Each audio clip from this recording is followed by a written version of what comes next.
Alright, so once the lower end of the strut was trimmed away so that we could get the bottom to move around a little bit, undid the nuts at the top,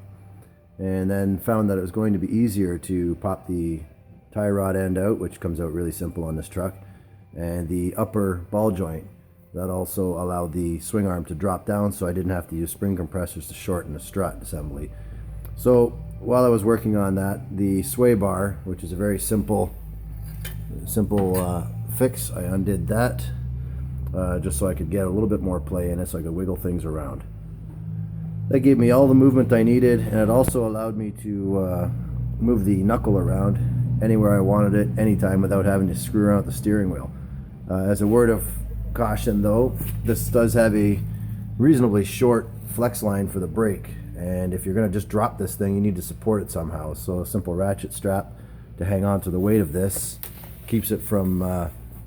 ripping the ball joint loose, because that's the last thing we want to, or sorry, ripping the brake line loose, because that's the last thing I want to do is have to bleed brakes on this thing too. Anyways, all this stuff's ready for a new bushing, and we're gonna go ahead and take the other side apart.